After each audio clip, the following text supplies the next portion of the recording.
Hello बच्चों, let's see this question. Statement one है, the following compound are given below. अब देखिए यहाँ पे तीन नाइट्रो अल्केन्स हमारे पास गिवन है, ठीक है। और बोला जा रहा है कि all three compounds are soluble in NaOH, sodium hydroxide में। और स्टेटमेंट टू कह रहा है कि all above compounds have lower boiling point than CH3NO2 यानी कि नाइट्रोमीथेन, ठीक है। चलिए इस क्वेश्चन को सॉल्व करते हैं बच्चों। और सबसे पहले तो ये देखते हैं कि इस क्वेश्चन को सॉल्व करने के लिए हमारे पास कौन से की कॉन्सेप्ट की जरूरत है। देखो ये जो सवाल है हमसे पूछा गया है, ये बेसिकली प्रॉपर्टीज का सवाल है। Properties of nitro alkanes, nitro alkanes की प्रॉपर्टीज का ये सवाल है। स्टेटमेंट वन को समझने से पहले हम फटाफट थोड़ा सा स्टेटमेंट टू समझते हैं। अब आप देखो लो, स्टेटमेंट टू में या फिर आप जो हमारे पास कंपाउंड गिवन है स्टेटमेंट वन में, ठीक है, आप उन सब में देखो कि नाइट्रोमीथेन जो है हमारा, नाइट्रोमीथेन से सब में नंबर ऑफ कार्बन ज्यादा है। अगर पहले कंपाउंड को देखें तो वहां दो कार्बन है, ऑब्वियस सी बात है, नाइट्रोमीथेन से ज्यादा है। दूसरे कंपाउंड में तीन कार्बन है और चौथे कंपाउंड में चार कार्बन है। बॉइलिंग पॉइंट जो होता है ना, basically boiling point is directly proportional to molecular मास।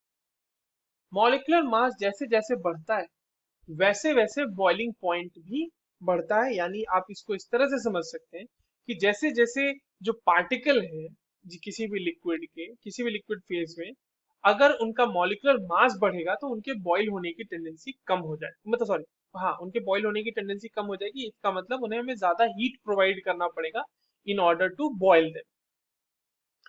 तो boiling point is directly proportional to molecular मास।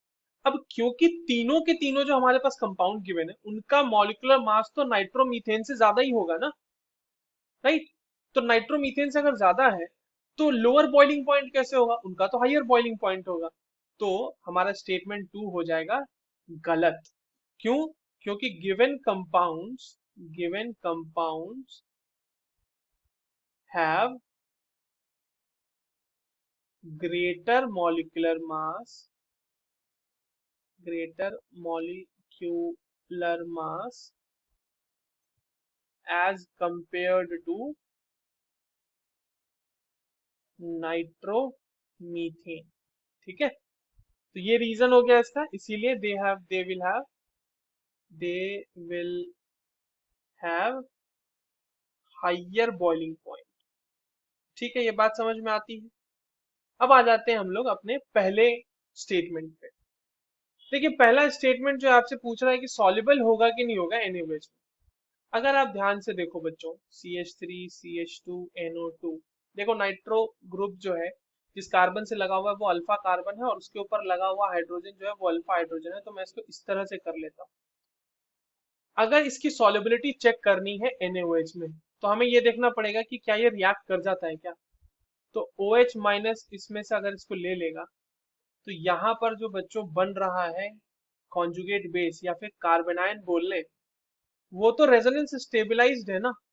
देखिए इस तरह से ये नाइट्रो ग्रुप में रेजोनेंस स्टेबलाइज्ड होगा ये बिल्कुल। तो क्योंकि हमारा कॉन्जुगेट बेस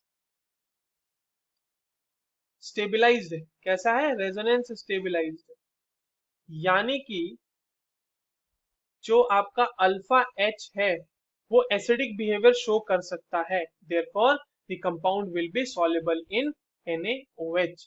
तो इसलिए ये सॉल्युबल होगा NaOH में। बाकी के जो कंपाउंड है उनको भी देख लेते हैं। तो इसमें तो तीन कार्बन है, ठीक है, CH3 CH CH3। अब देखिए ये वाले CH को इस तरह से थोड़ा सा ओपन करके लिख देते हैं यहाँ पे, इस तरह से H करके। और यहाँ पे लगा हुआ है आपका NO2, अगेन OH माइनस इसको यहाँ पर से ले जाएगा, यहाँ पर नेगेटिव चार्ज बनेगा, यहाँ पर भी इस तरह से ये बॉन्ड इस तरफ टूट रही होगी। तो देखिए यहाँ पर भी वो आपको जो है रेजोनेंस स्टेबलाइजेशन देखने को मिल जाएगी, राइट। अगेन तो ये भी सॉल्युबल होगा। और जो हमारा लास्ट है वो क्या है, देखिए उसमें भी आपके पास अल्फा हाइड्रोजन जो है वो एसिडिक नेचर शो कर सकता है। यहाँ पर भी H है और ये CH2 CH3 है।